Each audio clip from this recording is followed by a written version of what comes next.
Bismillahirrahmanirrahim. Assalamualaikum warahmatullahi wabarakatuh. Bersyukur kita panjatkan kepada Allah Subhanahu wa Ta'ala. Pada hari ini kita semua dalam keadaan sehat walafiat, tidak kurang satu apapun, dan semoga kita semua senantiasa selalu dalam lindungan Allah Subhanahu wa Ta'ala, dan paling utama di masa pandemi ini kita tetap menjalankan protokol kesehatan dari pemerintah untuk selalu menjaga jarak, memakai masker.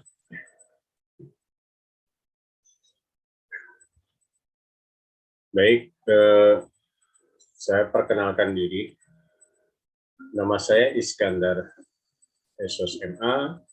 Saya dari Universitas Kaltara Tanjung Selor, tepatnya di Provinsi 32, Provinsi Kalimantan Utara.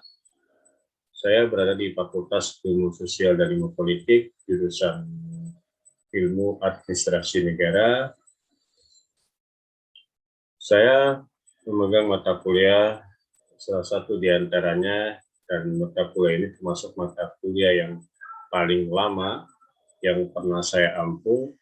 Saya pegang sejak tahun 2010, di mana saya pertama kali menjadi dosen di Universitas Kaltara, Fakultas Ilmu Sosial dan Ilmu Politik. Mata kuliah ini yang saya maksud adalah mata kuliah pengantar ilmu politik. Mata kuliah ini sudah saya pegang dan ampu sampai sekarang. Jadi kurang lebih sekitar 11 tahun ya. Kurang lebih 11 tahun atau sekitar lebih ya 11 tahun saya mengajar mata kuliah ini. Ya, alhamdulillah saya tekuni dan sampai hari ini juga saya masih tetap mengajar. Mata kuliah ini saya awali mengajar pada semester 1 untuk 2 kelas sampai 3 kelas. Dengan jumlah bobot SKS itu adalah 3 SKS ya, dan mata kuliah ini selalu berada di semester ganjil. Selain itu juga saya mengajar pada mata kuliah lain, di antara mata kuliah Sistem Sosial Budaya Indonesia, kemudian Sistematisasi Negara Republik Indonesia atau dikenal dengan SANRI atau SANTI, kemudian juga ada mata kuliah yang lain. Tapi mata kuliah pengantar ilmu politik ini adalah salah satu mata kuliah yang paling sering saya pegang sampai saat ini. Baik, saya lanjutkan. Untuk deskripsi mata kuliah pengantar ilmu politik ini merupakan bidang daripada ilmu politik itu sendiri yang di dalamnya itu mengupas tentang berbagai pengertian, definisi, ataupun konsep-konsep politik menurut pandangan paradigma dari lahirnya ilmu politik itu hingga saat ini. Sementara itu, ruang ilmu politik itu sendiri dengan ilmu-ilmu sosial lainnya, terutama dengan ilmu administrasi negara, kekuasaan, partisipasi, partai politik, demokrasi, dan keputusan-keputusan serta reformasi itu adalah saling berkaitan. Nah, dalam mata kuliah ini, untuk pencapaian pembelajaran yang paling utama atau yang kita harapkan, tujuan yang ingin dicapai dalam pembelajaran mata kuliah ini adalah mahasiswa itu mampu mengenal dan mengerti konsep-konsep yang wajib yang digunakan oleh masyarakat ilmiah. Yang kedua, mahasiswa itu juga mampu menggunakan konsep-konsep untuk mengenal, mengidentifikasi, mengerti, dan menjelaskan secara sistematis tentang suatu gejala atau fenomena politik yang terjadi di masyarakat. Mahasiswa juga mampu menggunakan konsep-konsep ilmiah untuk berkomunikasi baik secara lisan maupun lisan. Jadi mata kuliah ini sangat-sangat bermanfaat sekali, ya, sangat-sangat bermanfaat sekali bagi mahasiswa khususnya, karena mereka di sini pertama mereka akan dilatih untuk berani berbicara, tampil di depan umum, menyampaikan pendapatnya, kemudian bagaimana mereka berdiskusi, berdialog, kemudian bagaimana mereka memahami tentang peta-peta politik, kemudian pemilu, kekuasaan, partai politik, ya. Dari sini mereka semakin memberikan pemahaman bahwasannya politik itu bukan hanya bagian daripada pemilu, tapi politik itu cakupannya sangat luas, bahkan daripada kehidupan sehari-hari maupun dalam kehidupan kegiatan-kegiatan yang lain. Ini yang kemudian ingin kita tanamkan kepada mahasiswa, bagaimana mereka mengenal konsep-konsep tersebut sejak dini melalui para teori-teori, pakar-pakar ilmu politik, ya. Kemudian untuk referensi mata kuliah ini saya lebih menggunakan bukunya Profesor Miriam Budiarjo. Edisi revisi saya sudah memakai bukunya hampir 10 tahun. Ya, ini buku yang sangat populer dan sangat menarik bagi saya dalam Profesor Miriam Budiarjo ini, karena buku ini sangat lengkap sekali. Dan saya mewajibkan kepada seluruh mahasiswa saya yang saya ajar untuk memiliki buku ini. Minimal bisa meminjam kepada kelasnya atau ke perpustakaan, atau mungkin bisa membeli di toko-toko buku yang tersedia. Selain itu juga saya menggunakan beberapa literatur referensi lain, seperti Undang-Undang Partai Politik, kemudian Deden Fathur Rahman, Wawan Sobri, dan sebagainya. Kemudian metode pembelajaran saya yang pertama itu tetap muka. Karena kondisi saat ini adalah kondisi pandemi, maka tatap muka tidak diadakan, maka kita menggunakan sistemnya adalah daring, yaitu dengan sistem online. Sebelumnya kita melaksanakan seperti biasa tatap muka dengan waktu 2,5 jam, ya, mata kuliah 1 jam 50 menit, seperti itu.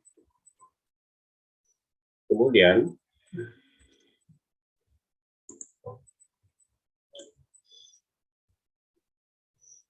komponen penilaian dalam sistem penilaian ini, dalam mata kuliah saya yang pertama itu kehadiran 10%, kemudian keaktifan 15%, tugas 20%, UTS itu 25%, dan UAS itu 30%. Nah, bobot ini kemudian akan menjadi komponen-komponen penentuan nilai akhir mahasiswa nantinya. Sementara sistem penilaian yang seperti biasa digunakan, ya nilai A, nilai akhir daripada nilai angka, yaitu A, B, C, dan D. Dalam satuan perkuliahannya atau dalam pertemuan per minggu, saya sudah menetapkan dalam pertemuan pokok-pokok bahasan maupun subpokok bahasan di pertemuan ke-1, ke-2, ke-3, 4, sampai kemudian ke-16. Di pertemuan ke-8 atau 9 saya melaksanakan yang namanya UTS, dan di pertemuan ke-16 saya melaksanakan kelas. Di selang pertemuan-pertemuan tersebut saya juga sebenarnya memberikan tugas diantaranya membuat review sebuah literatur terkait dengan politik, kemudian memberikan mereka kelompok untuk mencari referensi yang kemudian mereka diskusikan secara kelompok dalam satu kelas. Nah, itu kemudian saya juga memberikan mereka tugas yang ketiga, yaitu membuat video, di mana video ini simulasi dalam politik di Indonesia, entah itu pemilu, pilkada, pilkades, atau dan sebagainya. Ini mereka melakukan simulasi seperti ini dalam bentuk drama atau parodi, yang ada beberapa video saya masukkan di dalam YouTube saya. Kemudian saya juga memberikan penilaian. Dalam penilaian-penilaian diantaranya ada penilaian secara individu yang memiliki kriteria-kriteria selalu aktif di kelas, kemudian juga sering berkomunikasi, diskusi, dan seterusnya. Kerjasama kelompok juga menjadi penilaian saya secara personal. Kemudian penilaian presentasi, ketika menyampaikan presentasi, itu juga akan menjadi penilaian saya. Semakin mereka banyak diskusi dan banyak bertanya, maka suasana kelas itu akan semakin hidup, dan ini akan memberikan tingkat gairah mereka belajar semakin meningkat dan semangat untuk terus hadir di perkuliahan saya. Ya, demikian mungkin ini penyampaian singkat tentang profil saya dalam mengajar mata kuliah ini, yaitu mata kuliah pengantar ilmu politik. Ke depannya, saya akan terus meningkatkan dari segi materi yang terakhir, bahkan juga bisa meningkatkan kepada nilai tambah untuk bisa membuat buku ajar sendiri yang bisa diterbitkan secara internal, dan mudah-mudahan juga bisa membuat buku depan. Jadi insya Allah seperti itu. Selanjutnya saya akan masuk ke kelas untuk melakukan pengajaran seperti biasa. Mata kuliah ini kadang-kadang berganti hari setiap semesternya. Kadang di hari Senin, di hari Rabu, di hari Selasa, dan seterusnya. Untuk tahun ini, di bulan ini, khususnya di bulan Oktober ini, mata kuliah pengantar ilmu politik, saya mengampu 2 kelas di hari Selasa, itu 2 kelas dimulai jam 8 pagi, jam 9.50, serta jam 1 siang. Demikian, saya akan lanjutkan untuk mengajar. Demikian apa yang saya sampaikan, kurang lebihnya saya mohon maaf. Wabillahi taufiq wal hidayah. Assalamualaikum warahmatullahi wabarakatuh. Terima kasih.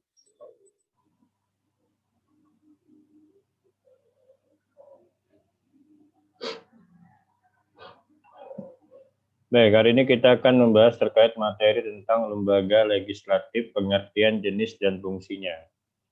Ya.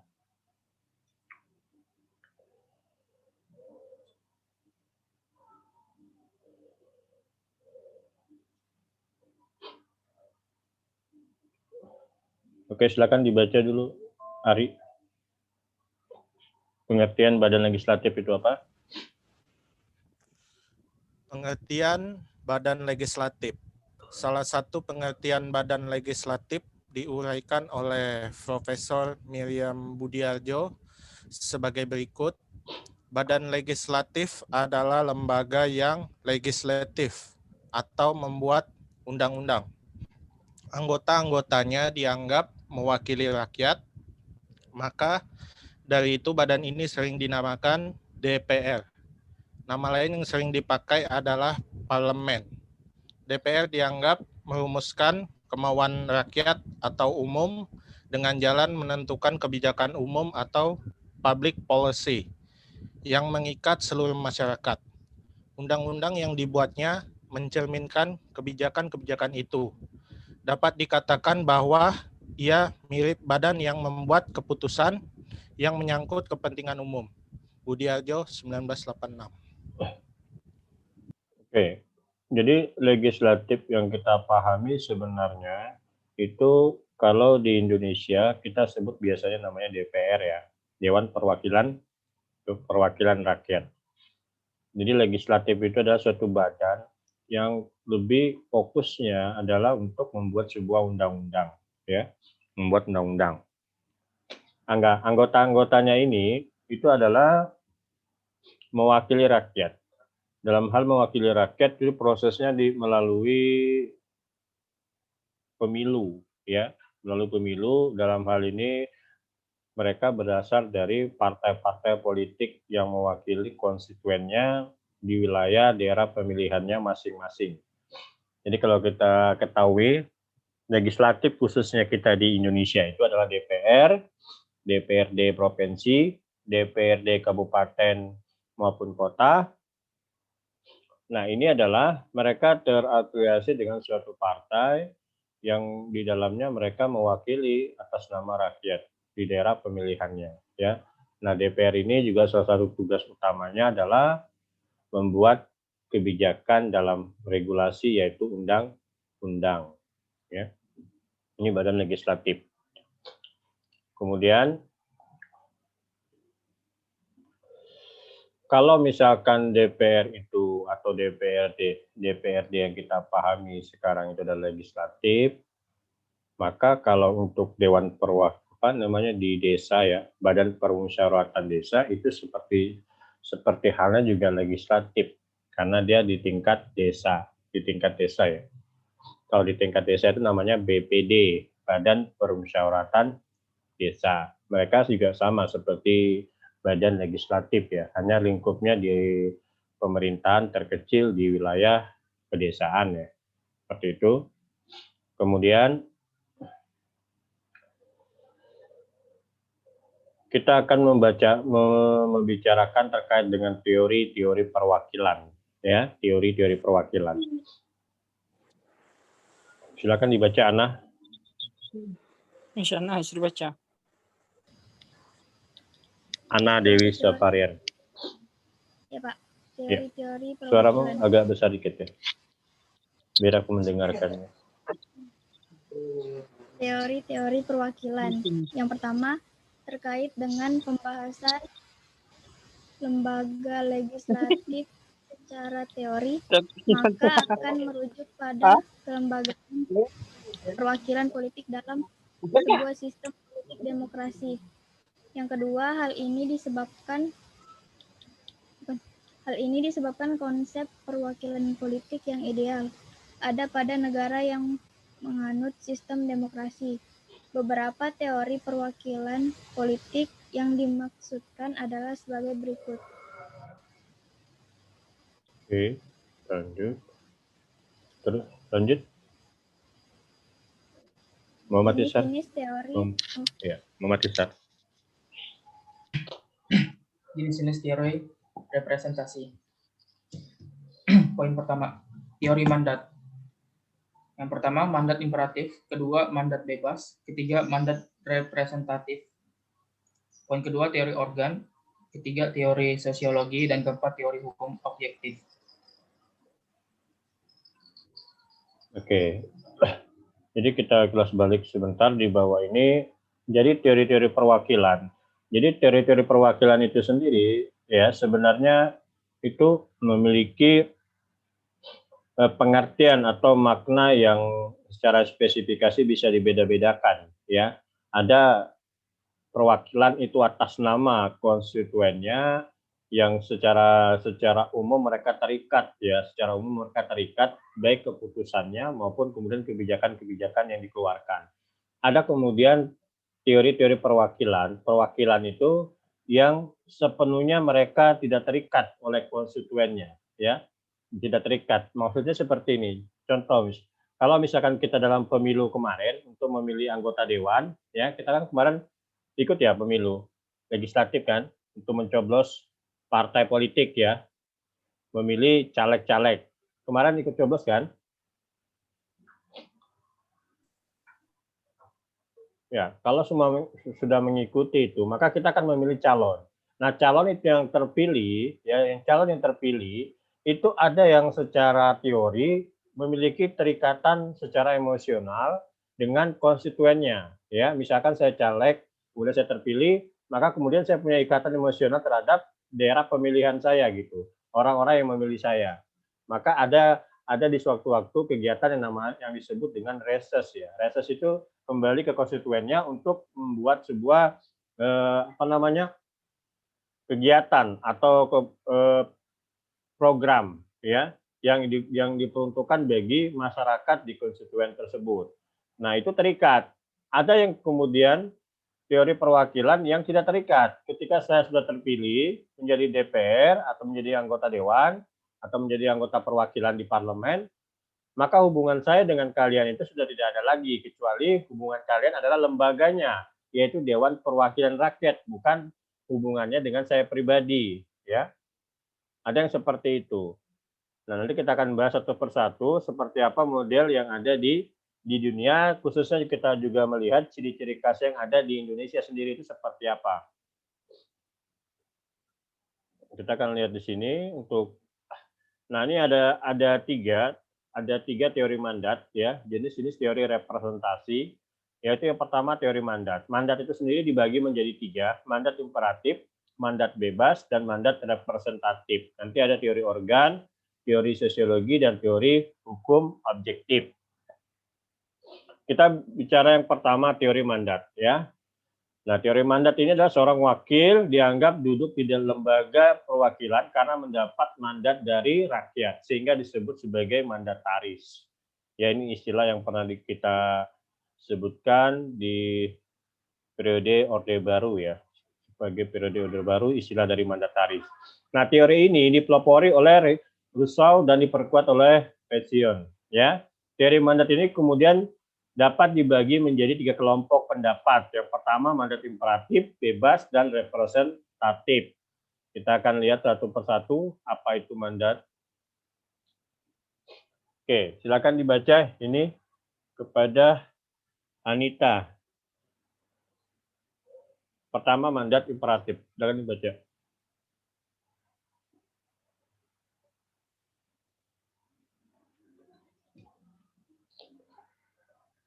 Anita?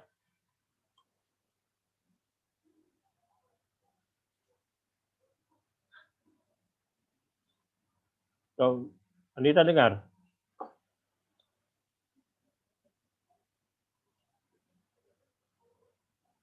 Ya, Apa, Pak? silakan dibaca.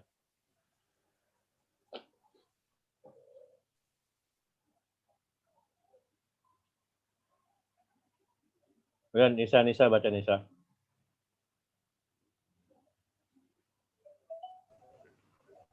Pak.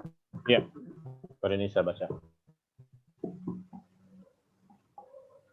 Yang pertama ada mandat imperatif. Menurut teori ini, seorang wakil yang bertindak di lembaga perwakilan harus sesuai dengan perintah atau instruksi yang diberikan oleh yang diwakilinya. Terus, ya terus. Si wakil. Sedangkan kalau ada hal-hal atau masalah atau persoalan baru yang tidak terdapat dalam perintah tersebut, maka sang wakil harus mendapat perintah baru dari yang diwakilinya. Dengan demikian, teori ini memiliki kelemahan karena dapat menghambat tugas perwakilan tersebut.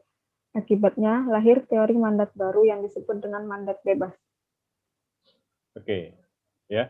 Jadi seperti yang saya katakan tadi bahwa teori ini, ya, seseorang yang wakil yang bertindak di lembaga perwakilan atau seseorang yang sudah duduk di DPR, di Dewan Perwakilan, baik itu di pusat Republik Indonesia maupun di daerah, provinsi, mereka itu harus sesuai dengan perintah atau instruksi yang diberikan oleh yang diwakilinya. Ya, saya ambil contoh, kalau saya misalkan terpilih, maka apapun yang saya lakukan atau perbuatan yang saya lakukan, ya, kegiatan atau program yang saya buat itu harus mengikuti instruksi, ya, mengikuti instruksi yang diperintahkan oleh orang yang saya wakili. Jadi tidak serta-merta saya melakukan di luar apa yang diperintahkan. Nah, sehingga si wakil itu tidak boleh bertindak di luar perintah, ya, tidak boleh. Jadi dia harus mengikuti perintah dari orang yang memilihnya atau kita yang mewakili seseorang tadi. Kita misalkan daerah pemilihan kita Tanjung Selor. Jadi warga masyarakat Tanjung Selor itulah yang memerintahkan kita untuk melakukan program apa yang diinginkan mereka. Jadi kita itu bekerja sebagai perwakilan atas instruksi mereka. Jadi kita nggak boleh melakukan program kegiatan semaunya kita. Ya, seperti yang disebutkan dalam teori mandat imperatif ini, si wakil tidak boleh bertindak di luar perintah. Sedangkan kalau ada hal-hal atau masalah persoalan baru yang tidak terdapat dalam perintah tersebut, maka sang wakil harus mendapat perintah baru dari yang diwakilinya. Jadi ibaratnya seperti kita harus coba konfirmasi dulu ke mereka. Ya, kira-kira mereka punya apa usulan-usulan yang mau disampaikan atau yang mau dijalankan. Kita punya usulan sendiri misalkan, ya kita tidak boleh langsung melaksanakan itu. Kita harus sampaikan dulu ke perwakilan kita, ya, sehingga mereka menyetujui, baru kemudian kita bisa melaksanakan itu. Nah, ini disebut dengan teori mandat imperatif, ya. Nah, kelemahannya daripada teori ini memang secara tidak langsung dia akan menghambat tugas perwakilan. Artinya, seorang perwakilan itu tidak bisa melakukan keinginannya sendiri gitu. Sesuai dengan maunya sendiri. Mungkin saja dia punya pemikiran terkait dengan program pembangunan di suatu daerah dan kebijakan-kebijakan yang dia buat itu di luar daripada instruksi dari yang diwakilinya. Tapi ini sekali lagi tidak bisa dilakukan karena dia harus mengikuti instruksi karena sesuai dengan teori tadi mandat imperatif ya yang diberikan kepada orang yang diwakilinya.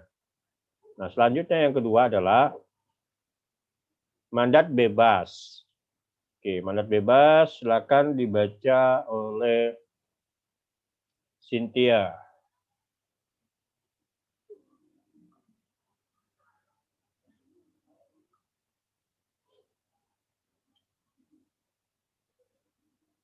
Cynthia.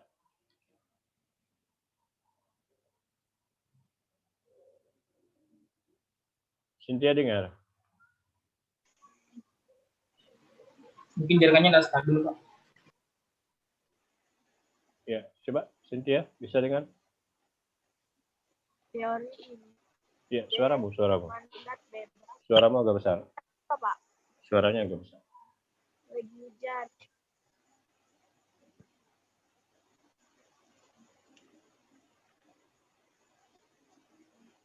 B.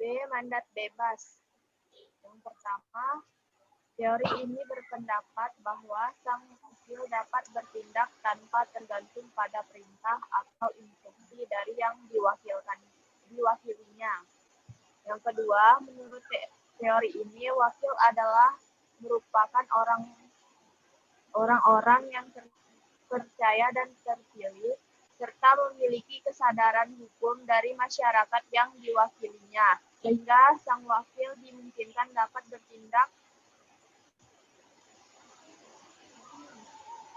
Atas nama ya? atas nama mereka yang diwakilinya.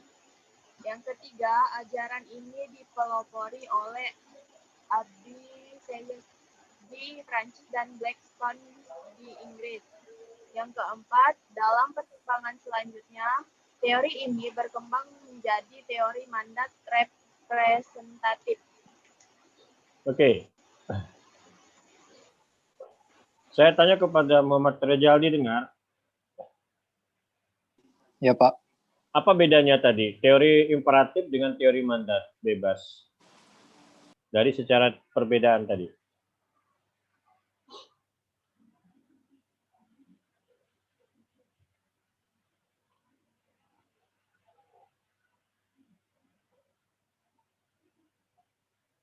Ya, Rejaldi.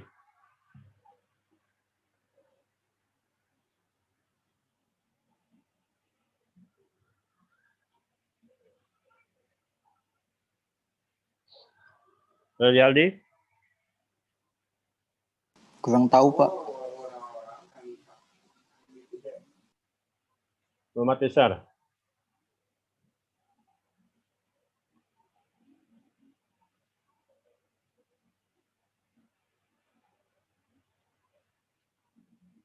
Coba lihat. Lihat perbedaannya.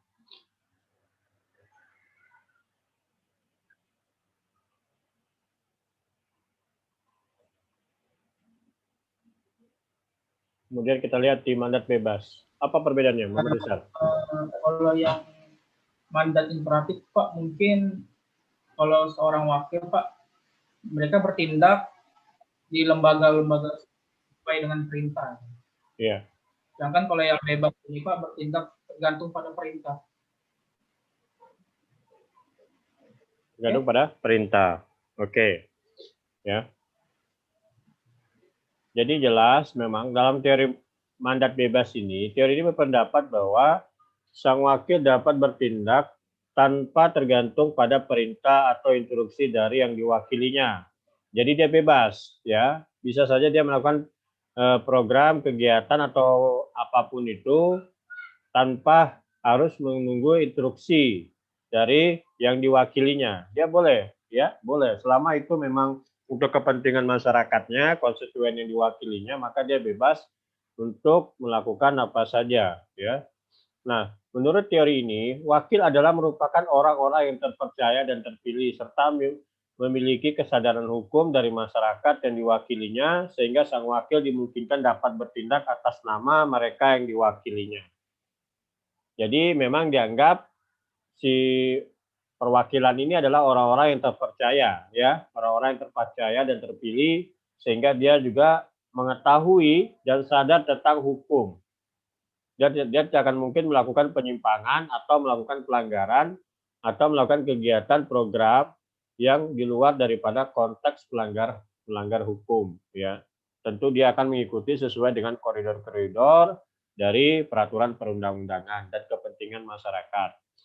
Nah, kemudian dalam perkembangannya, selanjutnya teori ini berkembang menjadi teori mandat representatif, yaitu mandat yang ketiga. Oke, ini silakan dibaca yang ketiga.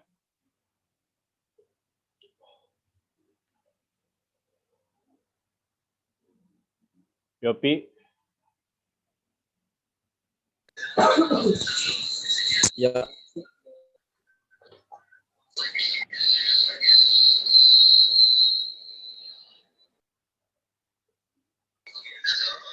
C. Mandat representatif.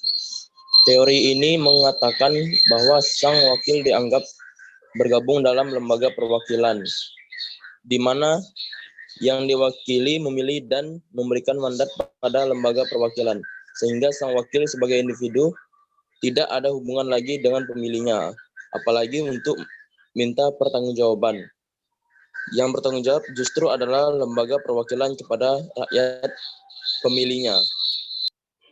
Oke, jadi ini perbedaannya. Jelas ya, kalau teori mandat representatif, teori ini mengatakan bahwa sang wakil itu dianggap bergabung dalam lembaga perwakilan, di mana yang diwakili memilih dan memberikan mandat kepada lembaga perwakilan, sehingga sang wakil sebagai individu tidak ada hubungan lagi dengan pemilihnya, apalagi untuk meminta pertanggungjawaban. Ya, yang bertanggung jawab justru adalah lembaga perwakilan kepada rakyat pemilihnya.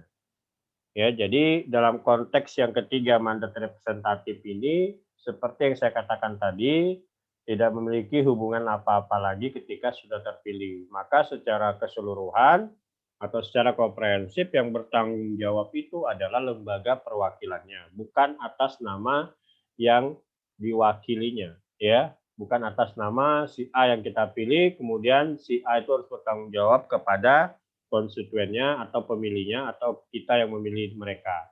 Tapi kita itu akan mencoba meminta pertanggungjawaban kepada mereka melalui lembaga, ya, lembaga perwakilannya. Oke, dari tiga hal ini, yang pertama, ya, mandat imperatif, kemudian mandat bebas, dan mandat representatif. Nah, yang saya ingin tanyakan kepada kalian, kira-kira untuk di Indonesia sendiri ya, untuk di Indonesia khususnya, mandat mana yang kita gunakan? Ya, mandat mana yang kita gunakan? Silakan Mandat bebas, kalian, Pak. ya. Silakan saya tanya satu persatu. Atas kalau kalian misalkan kalian pakai ini ya, pakai HP ya.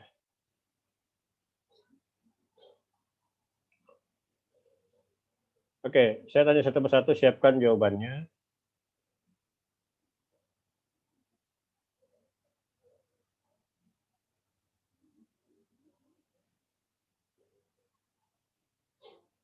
Oke, saya tanya mulai dari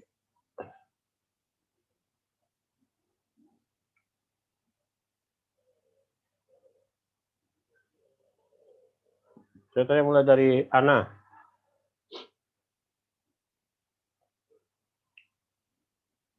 Indonesia termasuk menggunakan teori mandat mana?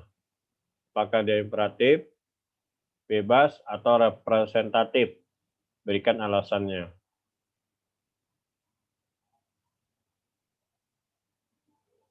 Mana Ana? Dengar? Dengar, Pak. Oke, coba.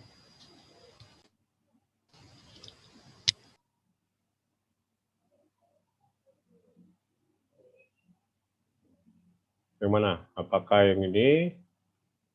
Ya.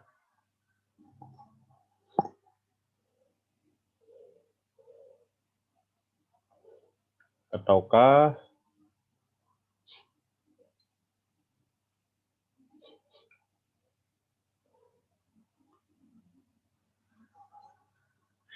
silakan Ana.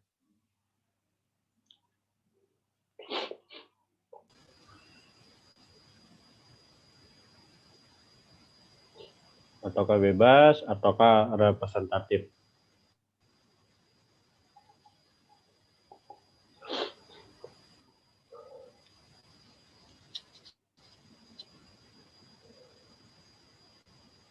Mungkin yang Pak, mandat bebas. Mandat bebas. Bebas. Kenapa?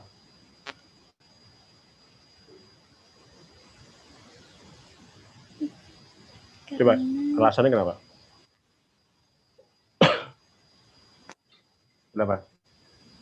misalnya kalau kita sudah milih perwakilan daerah, kita pastinya sudah percaya sama mereka kan Pak. Jadi yang mereka lakukan ya kehendak mereka gitu. Bebas dari merekanya. Gitu ya. Ya. Oke, makasih jawabannya. Sekarang Mikael. Mikael.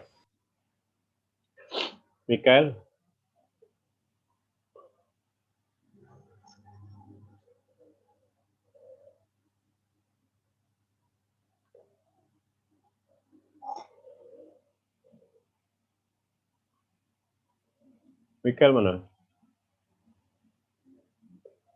Oke, Ramadan.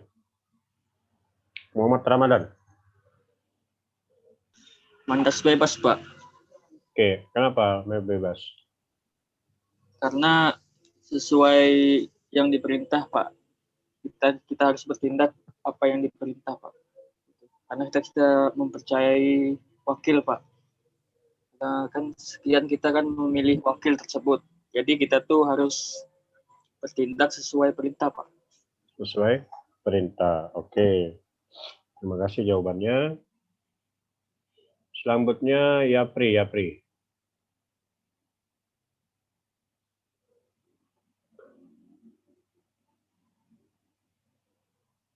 Menurut saya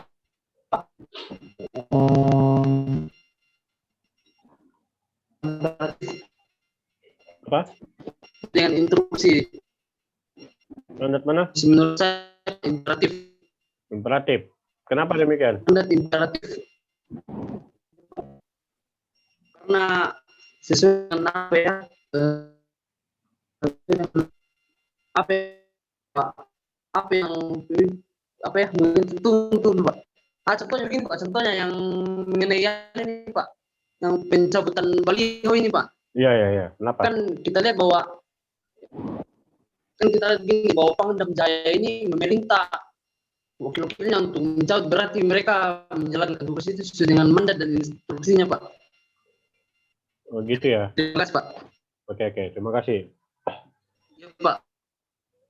Oke, selanjutnya adalah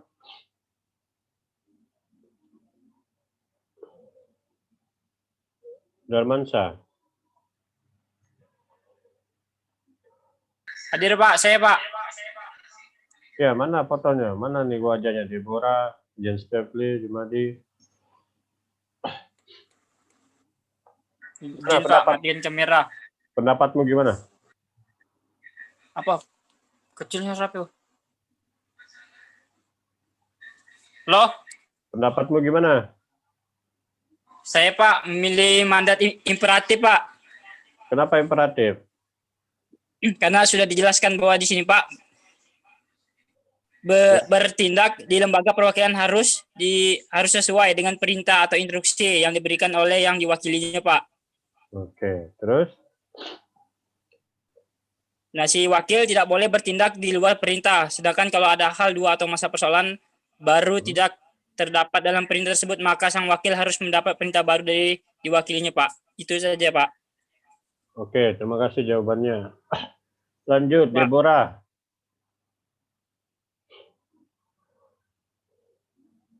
Deborah.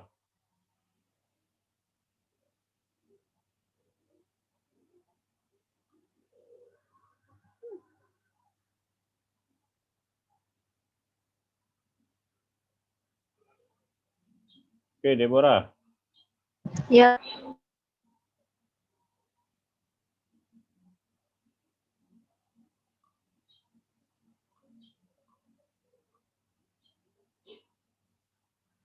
Apa?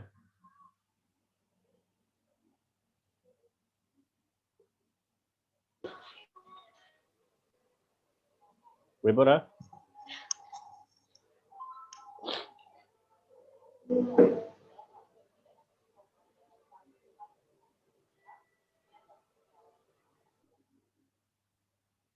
Deborah?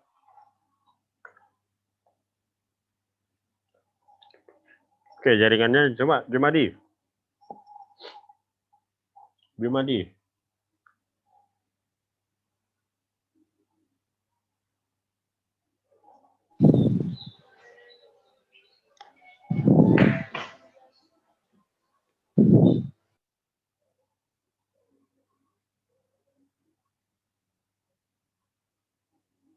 Jen Stephenly. Jen.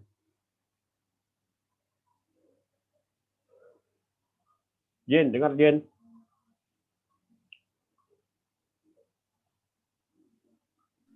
Dengar Pak. Ya. Jawaban saya mandat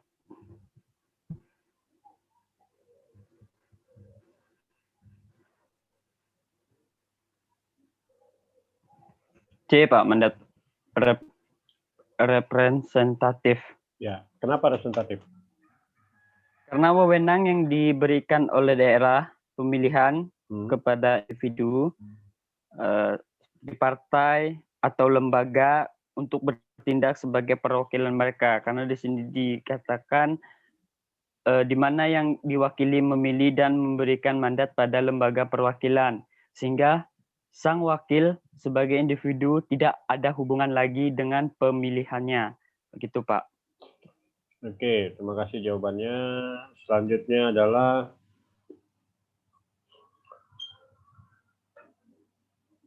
Yopi.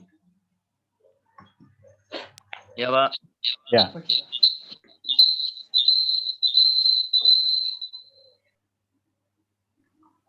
Saya memilih yang C, Pak. Mandat representatif. Kenapa? Alasannya, Pak, karena sebagai wakil rakyat nih, Pak, wakil rakyat tuh harus bertanggung jawab, Pak, pada masyarakatnya. Terus? Dan harus memenuhi permintaan-permintaan para masyarakatnya, Pak, yang harus diwakili dari mereka. Oke, makasih jawabannya. Selanjutnya adalah Yapri sudah? Sudah tadi Pak, sudah. Saya pilih mandat. Oke. Rejaldi. Belum Pak. Ya, silakan. Yang mana? Mandat bebas. Mandat bebas. Kenapa? Karena sang wakil dapat bertindak tanpa perintah dari yang diwakilinya.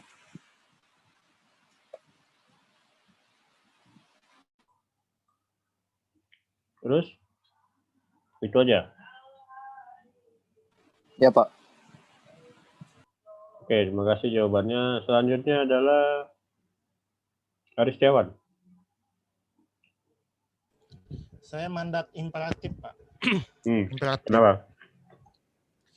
Karena semua wakil itu harus bekerja di bawah perintah, Pak. Terus? Jadi hanya bekerja di bawah pemerintahan saja, Pak. Harusnya begitu. Oke, terima kasih. Nisa?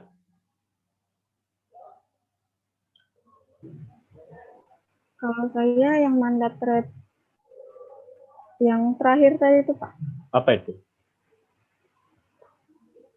Representatif kalau nggak salah. Terus? Kenapa? Karena kalau misalnya seseorang tuh sudah, misalnya kan ada pemilu, kalau misalnya dia sudah terpilih, berarti dia tuh bergabung di lembaga. Kalau misalnya dia sudah bergabung di lembaga, berarti tanggung jawabnya tuh pindah ke lembaganya. Gitu. Untuk. Oke, terima kasih jawabannya. Selanjutnya Herma.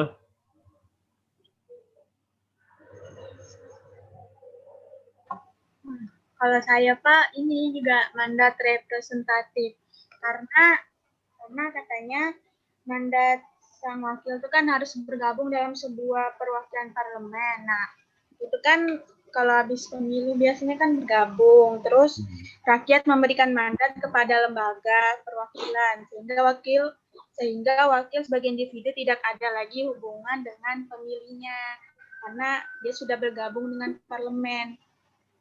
Jadi yang dipilih udah nggak ada hubungan lagi dengan Oh gitu ya. Oke, yang belum siapa yang belum?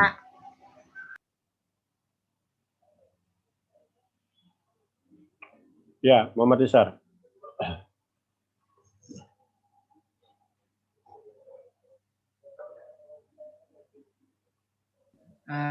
Kalau saya sih Pak, milih mandat imperatif karena di sebuah lembaga perwakilan, seorang wakil harus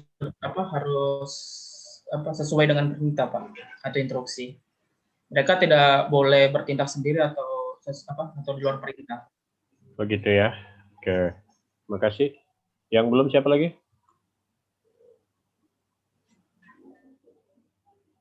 Anita dengar, Anita? Deborah?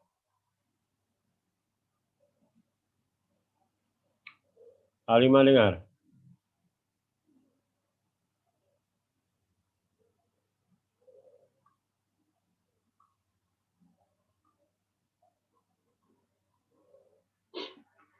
Ya, dengan respon saya keluarkan aja ya.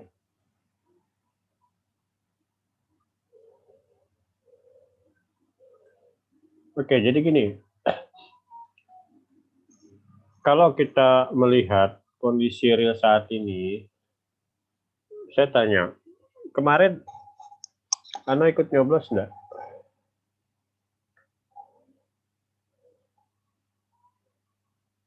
Ikut memilih caleg enggak pada pemilu kemarin? Ikut Pak. Ikut ya? Semua ikut ya?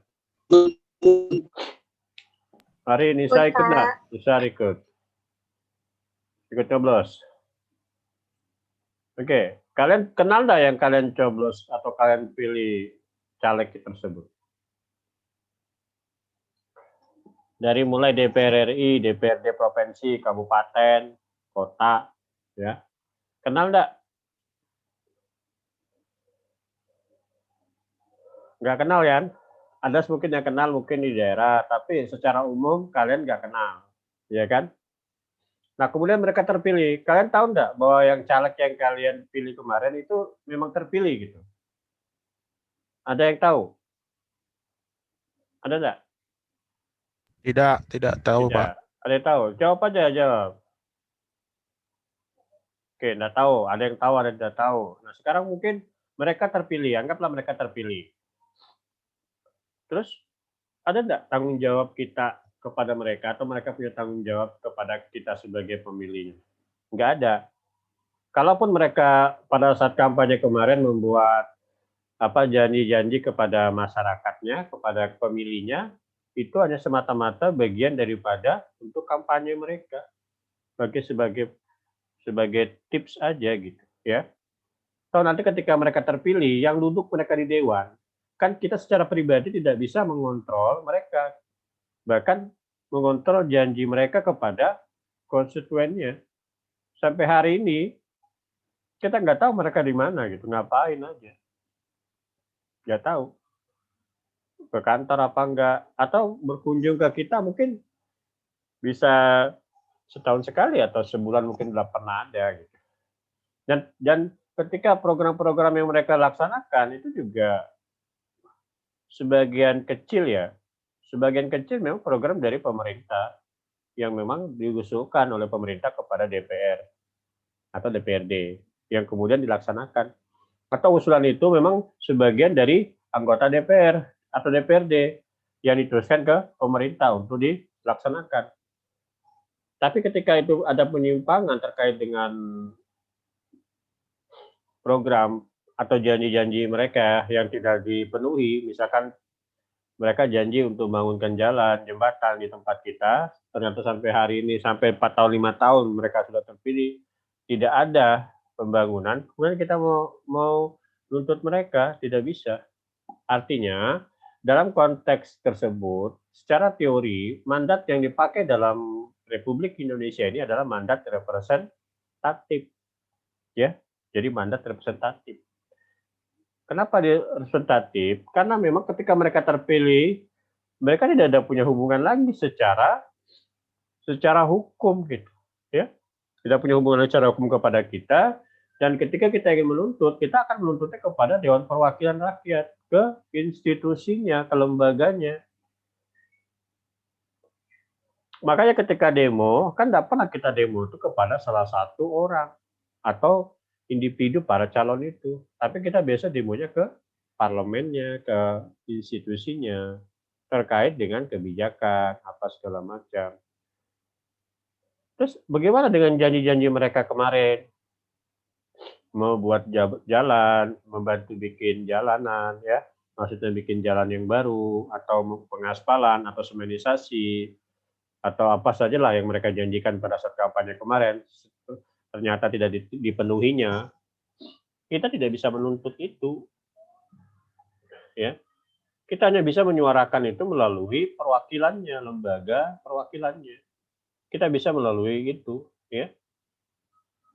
Sebenarnya hal itu bisa kita lakukan, kita bisa melakukan penekanan, pressure kepada anggota dewan kalau kita mau melakukannya, karena masyarakat kita ini juga pada umumnya ya sudah nggak peduli gitu loh.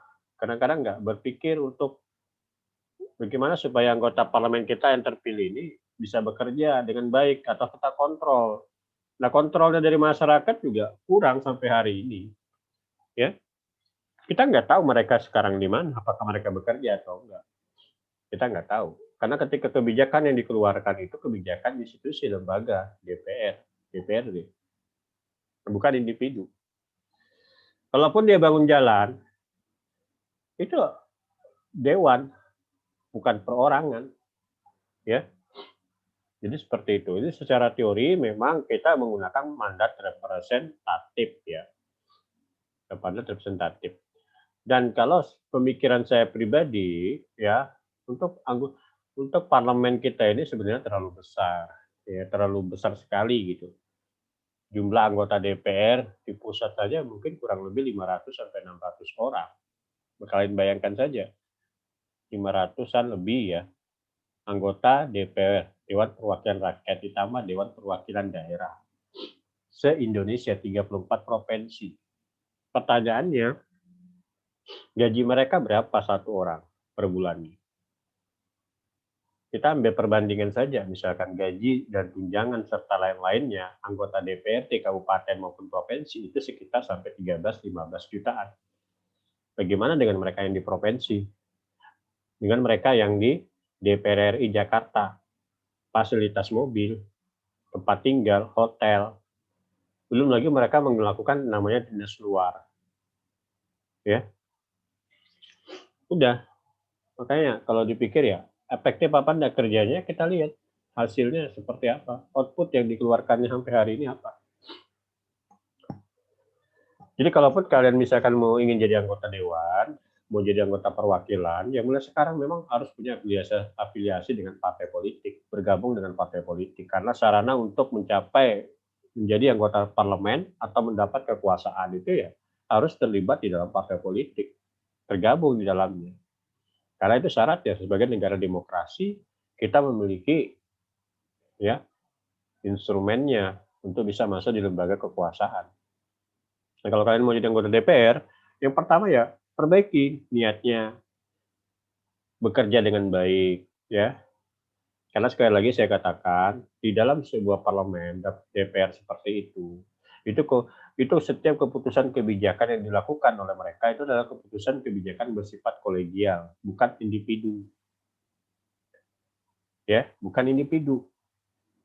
Artinya, kalau kebijakan itu kemudian bertentangan dengan hati nurani kita, hati masyarakat, maka kita tidak bisa menuntut si A atau si B untuk membatalkan itu. Kita tidak bisa menuntut individunya untuk membatalkan itu. Maka kita menuntut adalah lembaga perwakilannya. Dan kalau kalian punya idealis yang tinggi dalam memperjuangkan kepentingan rakyat, silakan. Tapi sekali lagi saya katakan, dalam sebuah dewan perwakilan itu ada sistem. Di dalam sistem kalian akan mengikutinya. Ya, dan rasio perbandingan di dalam sistem itu bisa 1:100, 1:1000. Artinya apa? Kalau kalian tidak setuju atas keputusan itu, sementara yang lain setuju, ya mau tidak mau kalian akan mengikuti yang setuju tadi, meskipun itu bertentangan. Makanya kalau kalian memang kepingin jadi anggota DPR, jadilah anggota DPR yang baik, punya hati nurani, dan kepentingannya semata-mata kepentingan masyarakat. Karena berat untuk masuk dalam sebuah sistem seperti itu. Ya. Belum lagi dengan tunjangan fasilitas gaji yang luar biasa. Ongkang kaki aja, pulang pergi, datang, tanda tangan, duduk, diam, udah dapat gaji. 560 orang. Siapa bisa ngontrol mereka? Kemana mereka pergi?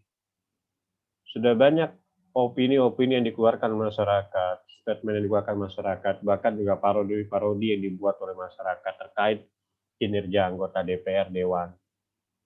Nggak akan pernah berubah. Karena siapa bisa ngontrol mereka sebanyak itu? Ya, nggak bisa. Maka salah satu caranya ya, kita harus merubah. Kita harus merubah sistem itu. Kita harus merubah polanya untuk mengurangi.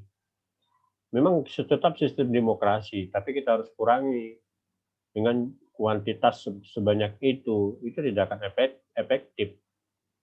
Ya, hanya menggambar-gambarkan uang, dan akhirnya motivasi orang menjadi anggota DPR itu bukan untuk pengabdian kepada masyarakat atau memperjuangkan kepentingan masyarakat. Sebagian besar orang yang masuk DPR itu adalah orang yang mencari pekerjaan.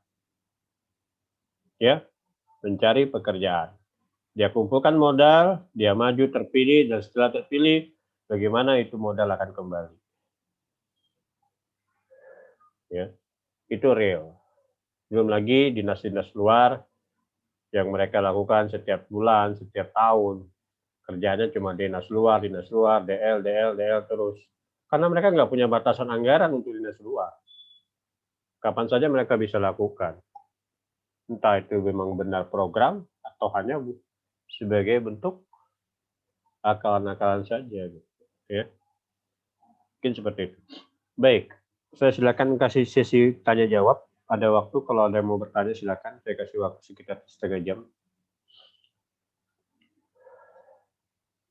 Ada yang mau tanya silakan. Ya, saya kasih poin tersendiri lah yang bertanya. Tanya aja apa aja masalahnya terkait dengan legislatif sampai hari ini. Silakan. Saya Pak. Ya, namanya sebutkan. Nama saya Muhammad Ramadan Pak. Oke, silakan. Kan tadi kan Bapak sudah tunjuk satu-satu kan Pak. Iya. Menurut kami semua mandat apa. Nah, terus kalau menurut Bapak tuh mandat apa Pak? Kan kamu nggak dengar saya bilang tadi? Dengar Pak. Apa saya bilang? Mandat apa Indonesia? Banyak penjelasan Bapak, cuma saya tidak bisa ingat Pak. Jadi saya minta ulangi Pak. Gitu, oh, Pak. Gitu. Coba aja ulangi Muhammad Isar. Kita Indonesia menggunakan mandat apa? Ya. Tadi yang Bapak bicarakan Indonesia memakai mandat representatif. Kenapa representatif? Di mana mandat ini ya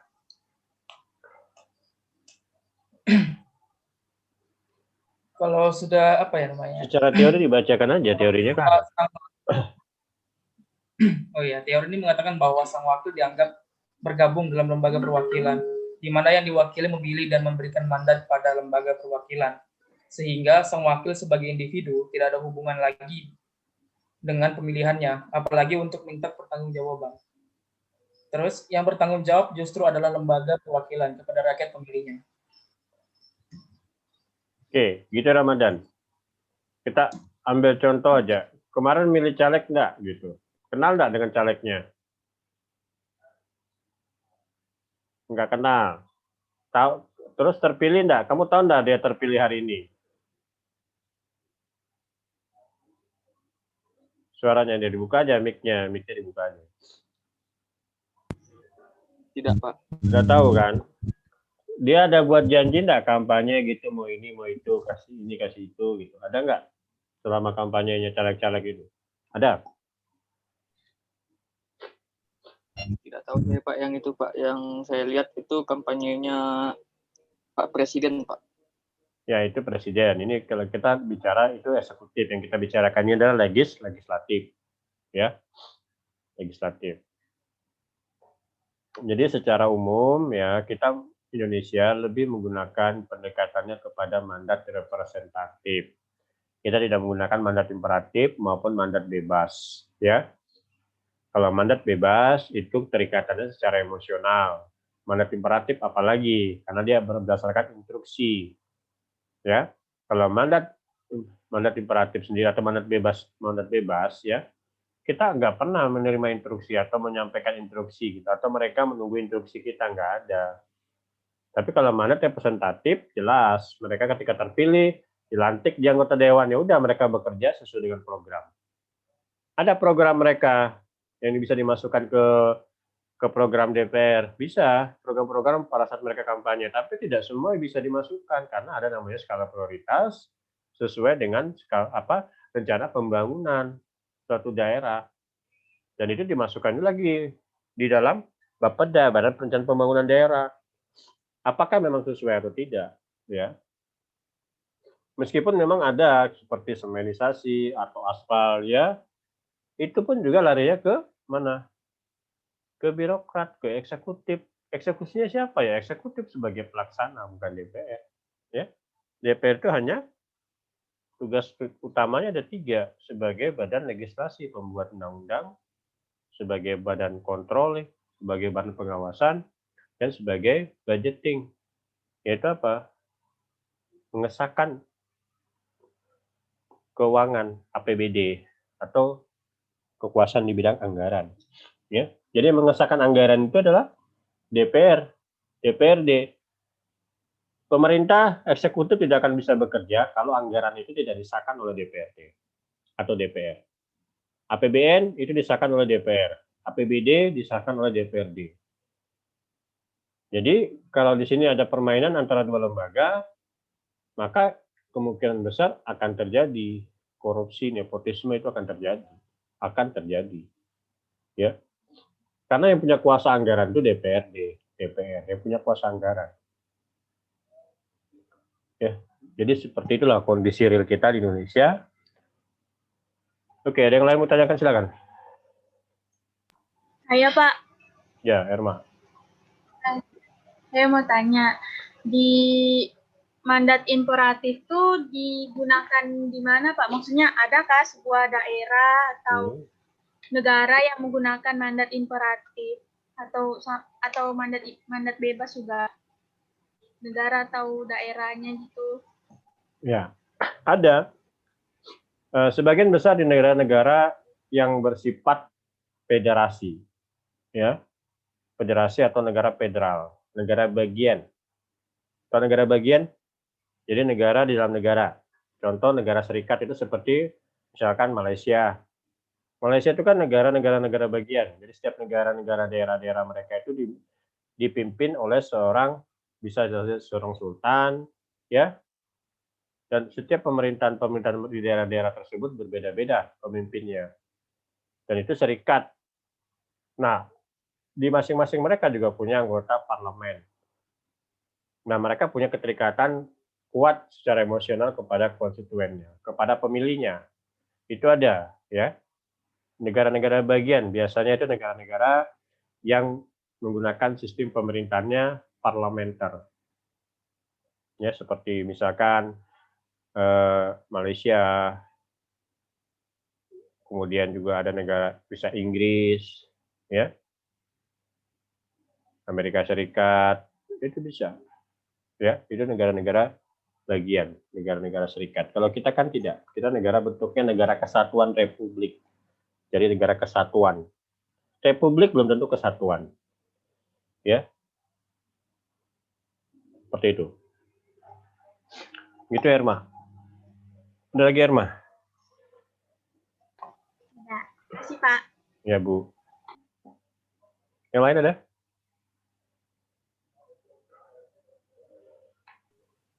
Saya, Pak. Ya, silakan Nisa. Kan lembaga perwakilan tuh contohnya kayak DPR gitu kan, Pak. Iya. Kenapa mereka tuh nggak buat kayak undang-undang yang isinya tuh sanksi yang kalau misalnya mereka sendiri tuh nggak bisa memenuhi tanggung jawabnya ke pemilih mereka gitu. Udah, itu aja. Iya, secara normatif ya, secara normatif undang-undang terkait dengan kedudukan dan tupoksi daripada dewan itu sudah ada di dalam undang-undang politik ya, undang-undang DPRD. Itu sudah ada. Tapi terkait dengan bagaimana perilaku dan sikap mereka itu tertuang di dalam tata tertib ya, dalam tata tertib anggota dewan serta ada namanya di dalam DPR itu atau DPRD itu lembaga kode etik ya. Ya, kode etik. Mereka punya kode etik ya. Kode etik sendiri. Yang itu akan dilakukan persidangannya secara internal mereka. Yang siapa yang melakukan sidang itu ya mereka-mereka juga, anggota-anggota dewan itu juga. Ya. Itu ada lembaga yang namanya mereka di dalam DPRD atau DPR itu badan musyawarah ya, badan musyawarah yang di dalamnya berkaitan dengan etika ya, kemudian adab dan lain-lainnya terkait dengan pelanggaran-pelanggaran dan seterusnya. Apakah ada undang-undang terkait mereka melanggar begini dan begitu? Itu secara umum tidak ada, tapi kalau secara kode etik mereka itu ada di dalam tata tertib dan di DPR itu ada. Tapi kalau terkait dengan janji mereka kepada masyarakat itu enggak ada, ya. Tapi itu tertuang dalam fungsi DPR itu sendiri. Fungsi secara normatif DPR itu adalah perwakilan representatif dari masyarakat. Jadi mereka itu adalah perwakilan dari masyarakat. Secara umum, otomatis mereka membawa nama masyarakat tadi, membawa nama daerah tadi. Untuk apa? Untuk menyampaikan aspirasi masyarakatnya. Nah, kalau itu tidak terlaksana, apa sanksinya? Ya secara umum tidak ada. Bagaimana sanksi yang terjadi apa? Yang kita bisa lakukan adalah sanksi moral saja. Sanksi moral apa tuh sanksi moral? Yang nggak usah dipilih lagi di periode berikutnya. Kan begitu aja. Sanksi moralnya seperti itu. Siapa yang mengawasi DPR? Ya nggak ada. Yang ngawasi DPR sebenarnya ya mereka juga yang ngawasi. Tapi kalau misalkan kita masyarakat betul-betul proaktif dalam pemerintahan demokrasi saat ini, maka setiap perilaku anggota dewan itu bisa kita pressure, kita tekan, kita kontrol. Tapi sayangnya itu tidak terjadi, tidak bisa dilakukan ya. Entah kenapa sistem yang begitu kuat atau masyarakat yang tidak begitu peduli gitu. Kenapa susah? Susah juga waktu kita mau peduli karena mereka selalu duduk di dewan, ya sudah. Beda dengan bupati, wali kota atau gubernur. Kekuatan emosional mereka itu sebenarnya kontrol kita terlalu kuat buat mereka. Karena DPR ini atau Dewan Perwakilan ini dianggap sebagai perwakilan gitu, sebagai orang kita gitu, orang kita yang duduk di sana. Seperti itu. Jadi mereka lah yang memata-matai, mengawasi pemerintah. Kan nggak mungkin kita awasi mereka gitu. Secara normatifnya nggak ada gitu. Ya. Kesulitannya seperti itu. Begitu, Bu Nisa. Yang lain ada yang mau tanyakan? Terima kasih. Ya, Bu. Cynthia?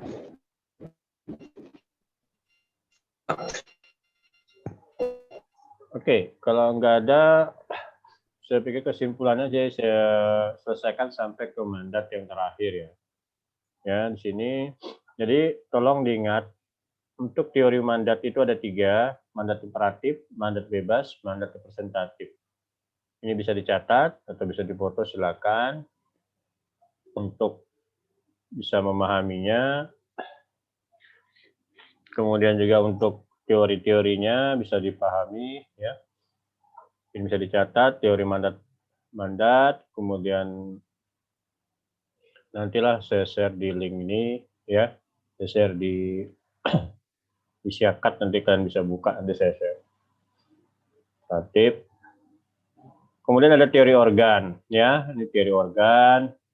Kemudian ada teori sosiologi, kemudian teori hukum objektif, ya, ini pemaparan secara umum lah. Oke, nanti minggu depan kita akan lanjutkan kepada teori tentang apa nih, bisa dibaca? Bisa dibaca? Coba dibaca, Isar, Muhammad Isar. Jenis sistem lembaga perwakilan rakyat. Oke, nanti kita akan bahas yang terkait dengan ini ya.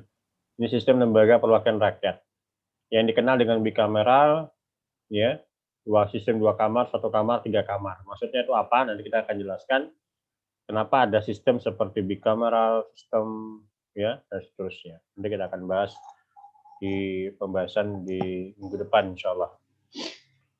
Baik, mungkin itu saja. Saya akan coba untuk absen ya.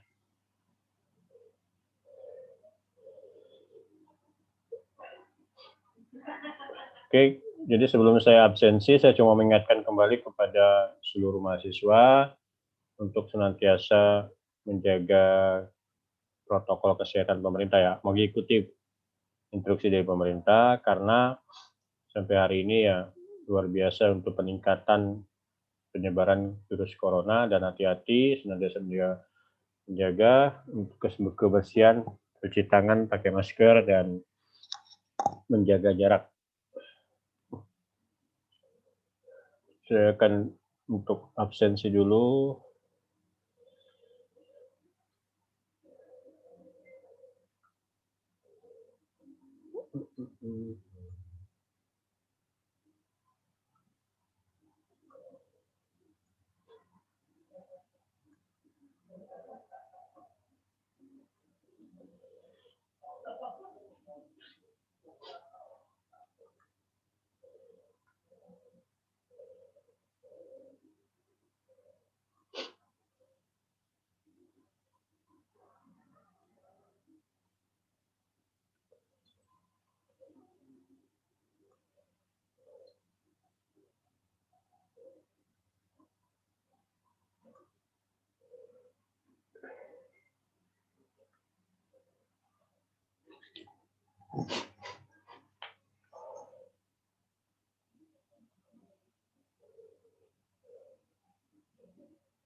Oke, tadi masuknya lewat mana? Kalian masuk lewat Syakat ya?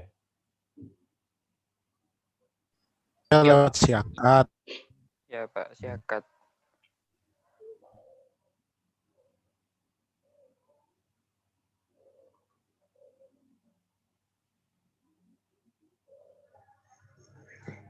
Di layar kalian lihat enggak Syakat nih? Lihat.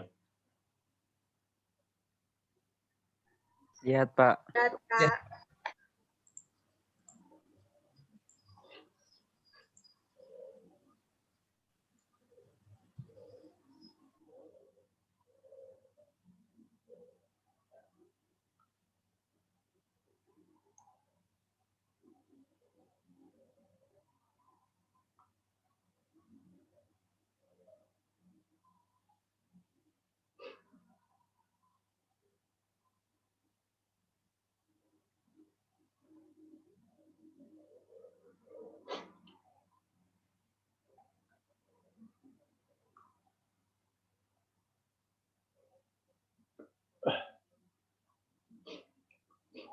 Kalian lihat enggak yang di bawah yang saya klik nih?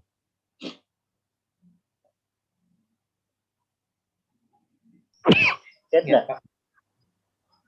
Ini ada login dan akses 15 orang, lihat ya. Lihat Pak. Oke, jadi kalau kalian masuk lewat situ, maka otomatis dia seperti ini kalau saya klik ya.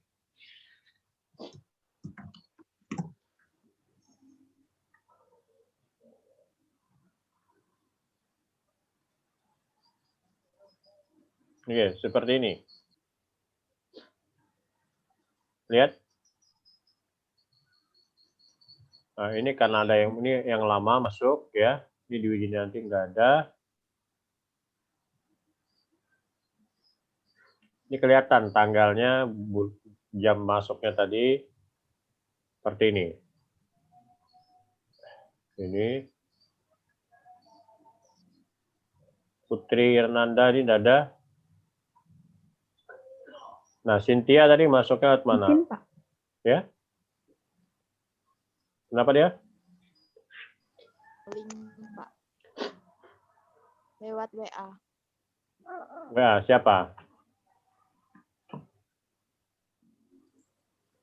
Cynthia tadi ini.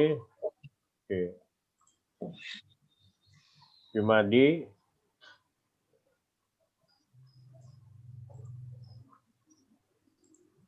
Nah, kalau kayak gini kan kalian jelas nih, kelihatan jamnya. Jarmansa juga. Ini enggak masuk lewat Jakat. Ya, maaf Pak. Ini Mirandi enggak ada. Izin deh, Pak. Izin. Izinnya kemana? Jaringannya dia masuk dari tadi itu keluar terus. Oke, Deborah.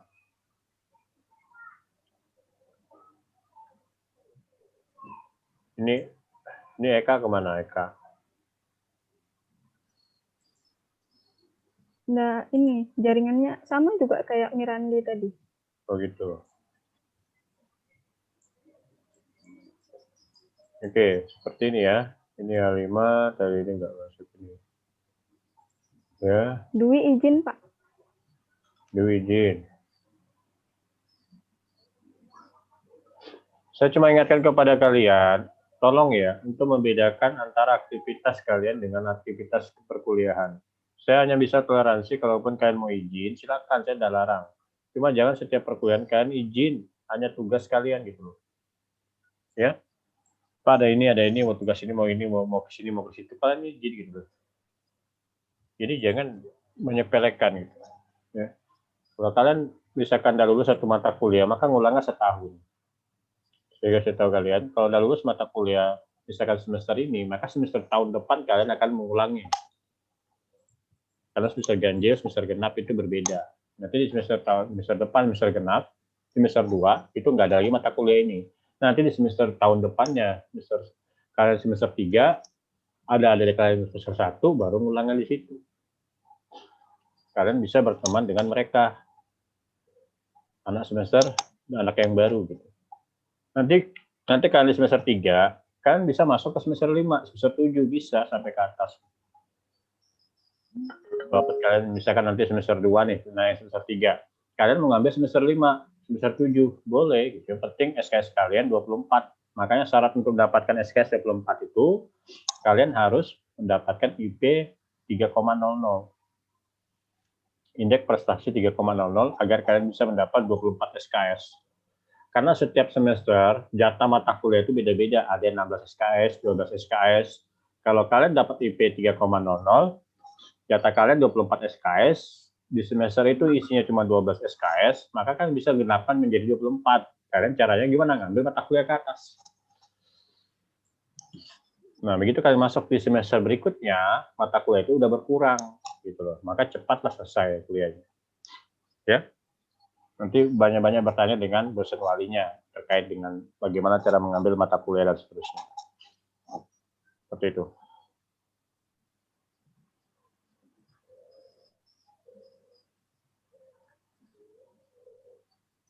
Oke, demikian dari saya. Kurang lebihnya saya mohon maaf. Sampai jumpa lagi minggu depan. Atas perhatiannya saya ucapkan terima kasih banyak.